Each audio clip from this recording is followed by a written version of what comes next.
Hello, my fellow YouTubers and subscribers, and welcome to this ranking video of my top 10 best movies of 2023. So you might be wondering why the hell I'm doing this in 2024 so late. Well, the reason is because I never got the chance to do it last year or early this year. It's a long story, but basically, for those of you who don't know, I've had to deal with a lot of personal issues in 2024, which have been very emotionally difficult for me.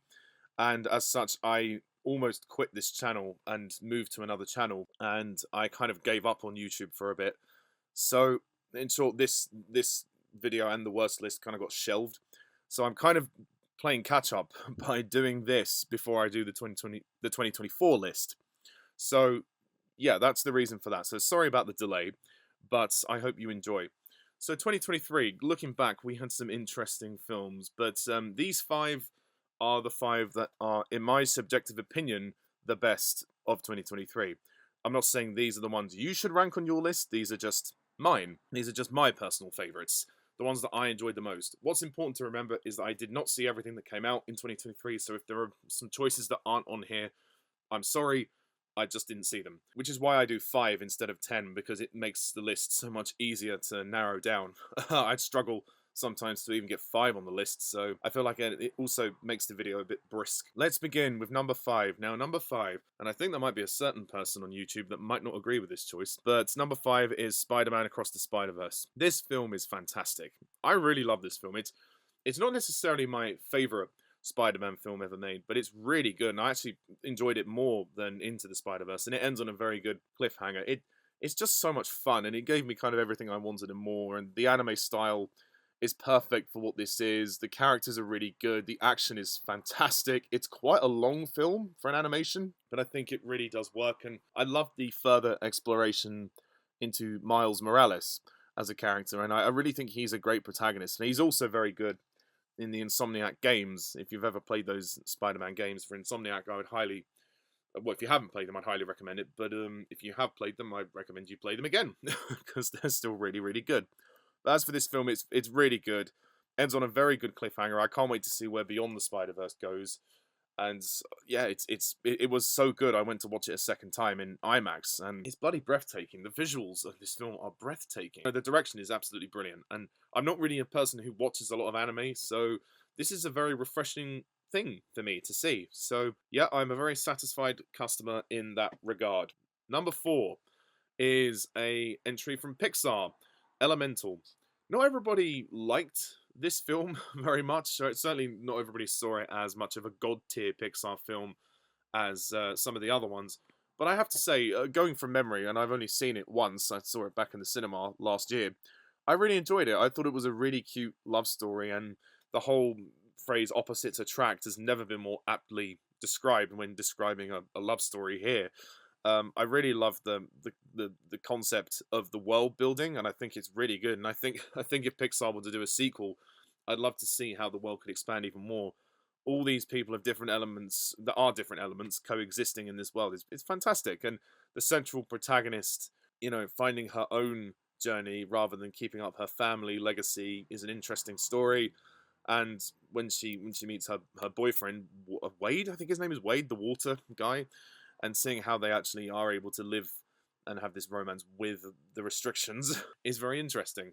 Is it the best Pixar film? Probably not, but I think that it's a very good one, and it's certainly very underrated, so for that I would highly recommend. Number 3, I did not expect this film to be so good. Mission Impossible Dead Reckoning. I mean, originally it was titled Dead Reckoning Part 1, but since they've now called the last one The Final Reckoning, this has now been changed, which is so stupid. The way that they did that was ridiculous, because they released this film as Dead Reckoning Part 1, and in the film the title comes up as Dead Reckoning Part 1. And now that's going to look really odd when you watch the Blu-rays, but whatever. Despite the whole title misconception, this film is a ride. I mean, wow. I was blown away. I really, really enjoyed this film. It's my favourite of the Mission Impossible films so far, and I really do appreciate the effort that they went with the story, with the AI story. I think that's a really relevant story nowadays. And Tom Cruise's Ethan is on fine form here. He is older, but he's still got it. I mean, Tom Cruise is fit as a fiddle. I mean, I do think he's showing his age, though, in his physical appearance. And I think it's definitely time to close the door on this franchise. But if this is the beginning of the end, then wow. what a beginning to the end it was. All the action is amazing. The train sequence at the end is just superb, and the way the mystery about the entity and the key is set up is really, really good. The villain is still kind of underdeveloped. He's a bit mysterious. We don't know too much about him yet. Presumably he's being saved more for the next film. But I thought this was a fantastic film, and I was on the edge of my seat for the whole time. There was a lot of suspense, a lot of action, a lot of drama. I really like the Mission Impossible films. In some ways, some of the newer ones are actually better than some of the older ones. And I think they've taken this franchise into a really interesting direction.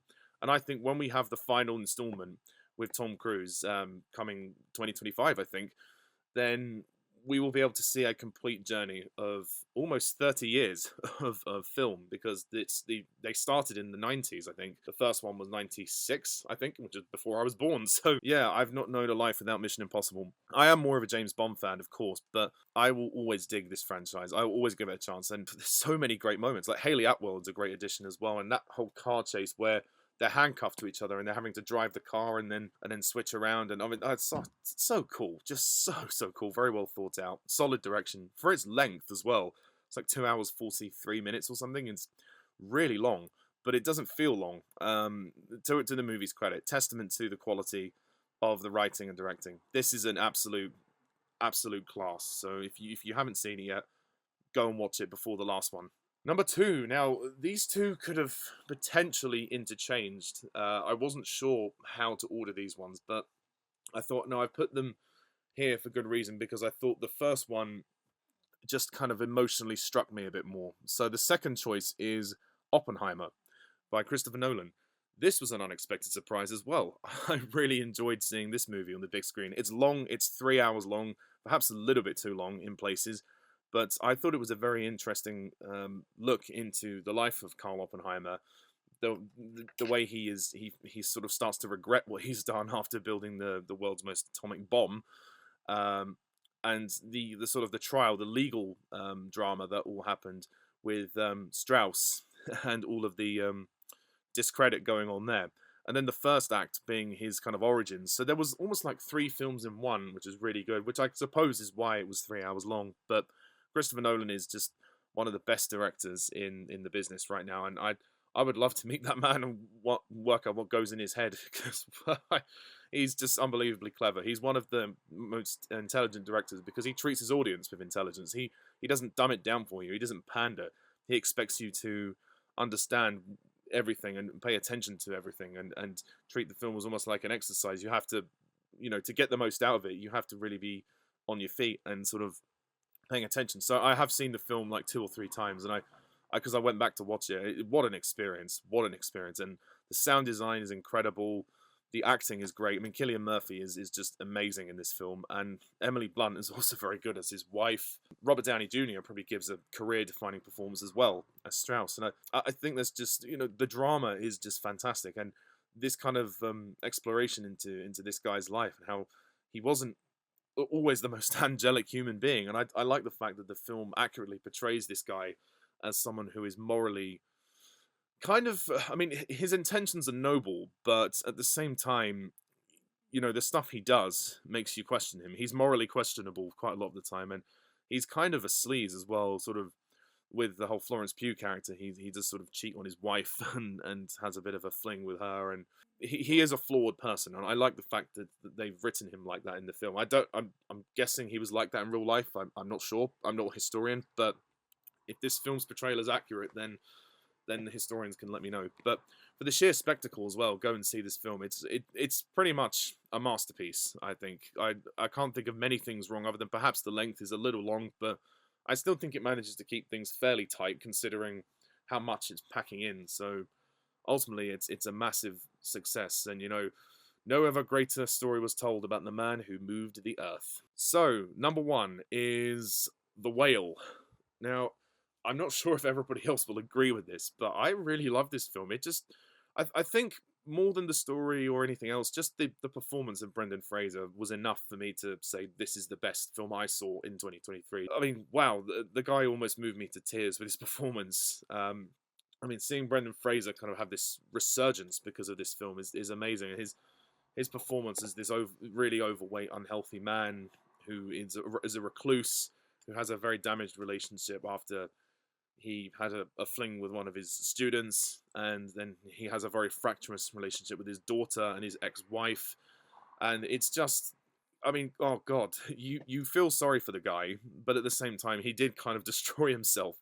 So it's one of those things where you kind of wish he would get himself out of his hole. I think what's her name, Sadie Sink, who plays the daughter. She can be a bit overbearing with her performance at times, but I still liked the drama that she had with Brendan Fraser. And again, it's a solid drama, and the fact that it's a very small scale story set in this house near a beach, it's beautiful. It's a beautifully performed movie. The script is decent, and the story is pretty good for what it is. But I think again, for sheer acting talent alone, this is a great film.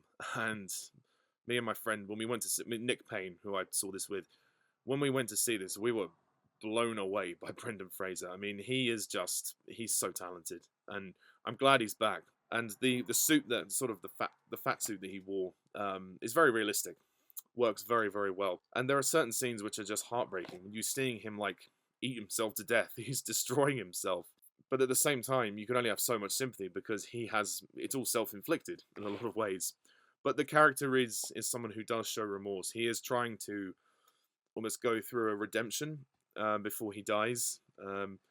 He almost wants to die, but at the same time, he doesn't want to die knowing that no one didn't love him. So he's trying to fix things with his daughter and everything else. I just think it's a great drama, personally. So that's why it's number one on my list. So there we are. That's my top 5 best of 2023. So at number 5, we have Spider-Man Across the Spiderverse, 4, Elemental, 3, Mission Impossible Dead Reckoning, 2, Oppenheimer, and 1, The Whale. It's about a year late, but still. What are your choices for the top 5 best or worst of 2023? There will be a top 5 worst list coming, but thank you all for listening, and stay tuned for the worst list. And until next time, I'm Pajak's Perspective. See ya. Bye for now.